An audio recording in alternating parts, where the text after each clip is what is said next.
La Semaine nationale de la propriété CNP a été instituée depuis 2016. Cette initiative gouvernementale vise à impliquer toutes les couches sociales dans la quête de la propriété et d'en faire une valeur de vie quotidienne. Le bien-être, la quiétude et l'épanouissement de nos populations exigent l'engagement et la mobilisation de tous.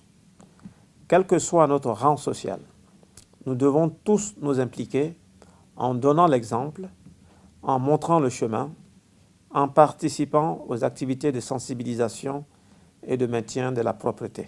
La Semaine nationale de la propriété se veut un contrat social pour promouvoir la propreté, la netteté et l'attractivité de nos cités. Le thème choisi pour cette 8e édition est « Jeunesse engagée pour une Côte d'Ivoire propre et prospère ». Je voudrais donc exhorter chaque jeune à adopter des comportements et des bons réflexes en faveur de la propreté dans nos cités, à savoir jeter ses déchets dans une poubelle, sortir sa poubelle aux horaires de passage indiqués des camions de collecte, nettoyer et entretenir son espace de vie et de travail, entretenir et embellir la devanture de sa maison, contribuer aux opérations communautaires de propreté dans son quartier et dans sa commune, ne pas jeter ses déchets et ses eaux usées dans les caniveaux. Selon le ministre Bouaké Fofana, le gouvernement a procédé à d'importants investissements financiers pour assurer un assainissement durable et une modernisation de la gestion des déchets en Côte d'Ivoire.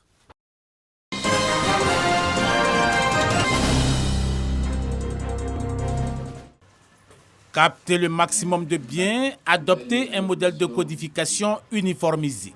Ce sont les éléments clés contenus dans le projet de nomenclature des biens de l'État, soumis à la validation des administrations financières en charge, notamment de la gestion du patrimoine de l'État.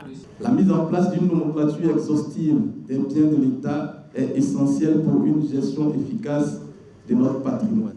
Elle permettra de mieux évaluer la valeur de ces biens, d'optimiser leur utilisation et de prendre des décisions éclairées en matière d'investissement et de rénovation. Une codification claire et cohérente permettra surtout une meilleure organisation des données, une simplification des processus de suivi et de vérification dans le système de gestion de la comptabilité des matières.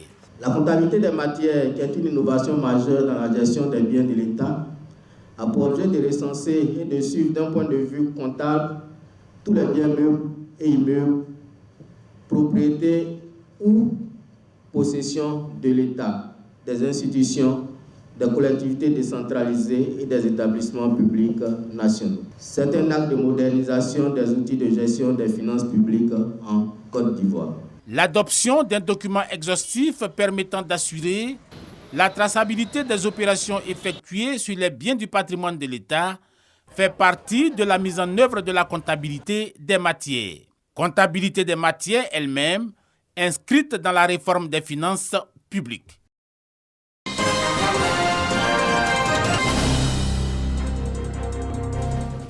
Elle vient de la commune du Plateau, numéro 11.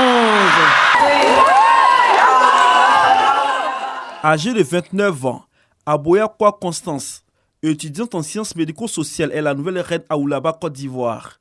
Présélectionnée dans la commune du Plateau, elle a surpassé les 10 autres finalistes par sa démarche gracieuse et son éloquence. Mère de 2 enfants, Aoulaba, Côte d'Ivoire 2023, mesure 1m119 pour 122 kg.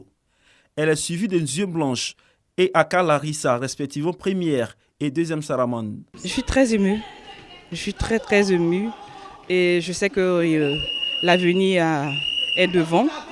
Et je dis vraiment tout d'abord merci à Dieu et merci à tous ceux qui ont cru en moi. J'ai comme projet de créer une crèche. Placée sous le thème jeunesse, santé et bien-être, cette 17e édition a fait la part belle au pain tissé Sénoufo. Une manière pour le comité de valoriser le patrimoine culturel du nord de la Côte d'Ivoire. Geneviève Danon, présidente du comité d'organisation, n'a pas manqué d'exprimer son satisfait. L'objectif est atteint pour moi parce que nous avons fait les présélections dans les communes et les régions de Côte d'Ivoire. C'est vrai que ce n'était pas facile, mais nous avons réussi. Et aujourd'hui, nous célébrons la reine Aoulaba d'Afrique, Côte d'Ivoire. c'est là toute notre joie. Et très bientôt, nous allons partir dans la sous-région.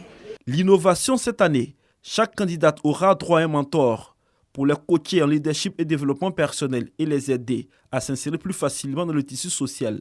Chantal Poiti a, au nom de la première dame Dominique Ouattara, marraine de l'événement, offert la somme de 5 millions de francs CFA et le maire de Pricro, quant à lui, permet à la lauréate d'acquérir un terrain dans sa localité.